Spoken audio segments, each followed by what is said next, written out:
भारत माता की जय। वंदे मातरम।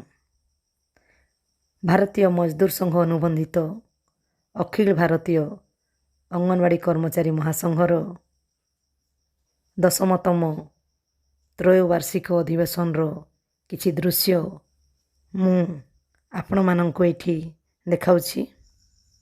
एही सम्मिलनी रे तो समस्ते आसी परिबा नहीं किंबा योगदान करि परिबा नहीं, एणु मु भौणी मानक उद्देश्य रे एटा को अपलोड करुछि।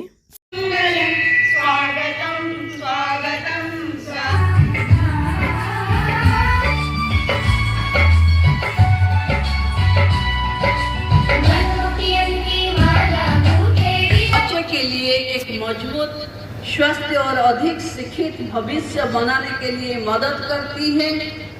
आप लोगों को मालूम होगा, जब यहाँ पे सिंगापुर के प्रेसिडेंट आए थे, हमारी एक आंगनबाड़ी बहन ने उनकी सेंटर को उन्हें घूमने गए और वो जिस तरीके से अपनी बच्चों के साथ तालमेल रखते हुए नाच दिखाया, वो अभिभूत होके मुझे बोले कि आपके आंगनबाड़ी का उद्यम सराहनीय है और इस माध्यम से न सिर्फ बच्चे, उनके परिवार के पास भी हम परिचय बना पाते हैं।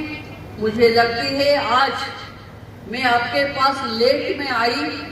आपको मालूम होगा, मैं अंजलि जी से बोली थी कि विधानसभा में 10:30 बजे में थोड़ा उपस्थित होके उसके बाद निकल के आऊँगी। इस वजह से लेट हुई, मैं क्षमा प्रार्थी हूँ इसके लिए कि आपकी जो मैंने ऐसे अनचाहा त्रुटि के लिए मैं क्षमा प्रार्थी हूँ।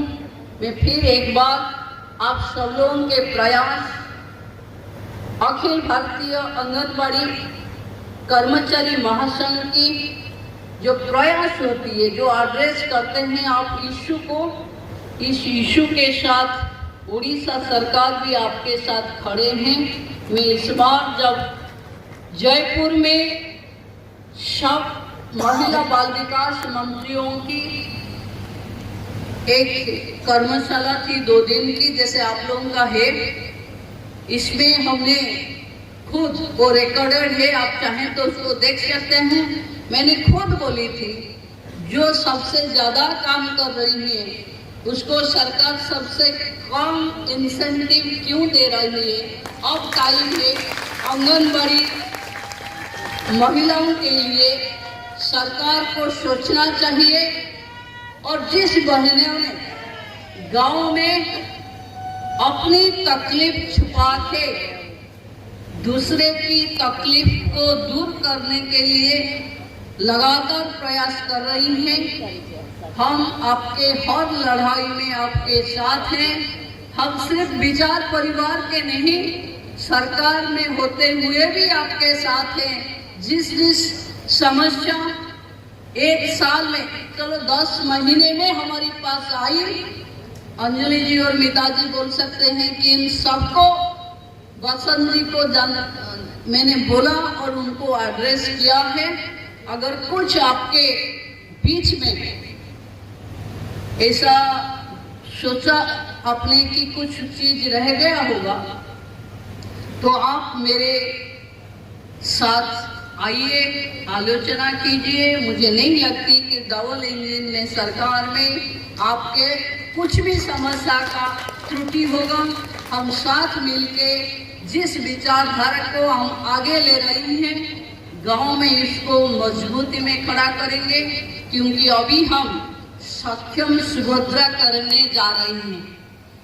मैं अखिल भारतीय जो अधिकारी है उनके सामने वो बोलना चाहती हूँ कि अगले जो अदर प्रदेश होगा इसमें क्या काम होगा मुझे पता नहीं, लेकिन उड़ीसा आंगनबाड़ी बहनों ने गांव में जो सुभद्रा योजना के लागू किए हैं, इसके कारण आज मैंने 1 महीने, मतलब आपकी ही प्रयास है, क्योंकि लाइफ में सुखद आना, समृद्धि आना, संपत्ति आना वो अलग बात है, लेकिन महिला हैप्पीली अगर लाइफ को लीड कर रही है, मतलब ये सुभद्रा योजना उनकी स्वाभिमान को आगे लिया है।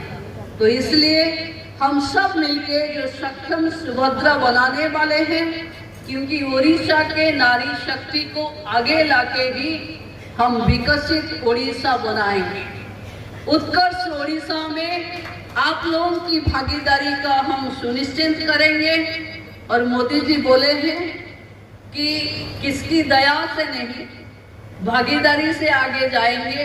अगर अच्छे काम का भागीदारी आपके साथ होगी तो इंसेंटिव और दूसरा डिमांड की भी भागीदारी सरकार निभाएगी। मुझे लगती है कि मोदी जी के टाइम बोलते थे कि this time is the right time, क्योंकि हम अमृत काल में जा रही हैं। मुझे लगती है केंद्र में भी हम लोगों ने जो एक दो बात रखे थे, आप लोगों को भी पता होगा, केंद्र इस पे मोहर लगाने वाले हैं। और आप लोगों का बहुत दिन का लड़ाई अब खत्म होने वाली है। नहीं, लड़ाई तो कभी खत्म नहीं होगी, फिर नया किस्सा आएगा। लेकिन जो बहुत दिन से थी वो सब हम लोग लड़ने वाले हैं। मेरे बहने ने मेरे पास आए थे, मैंने उनको समझाया पहले केंद्र दे दो, दे दे, उसके बाद हम दे देंगे। जो हमने बोले थे आप भरोसा हम पे कीजिए कि हम जो बोल के आए हैं उसके एक बिंदु भी लेस नहीं करेंगे।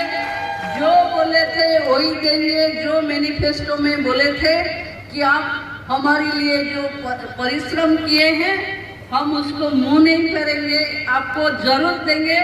आप हमारे साथ रहिए, सरकार को घर घर पहुंचाइए और मजबूती से विचारधारा को पहुंचाइए। हम आपके साथ तब भी थे, आज भी है, आगे भी रहेंगे। वंदे मातरम।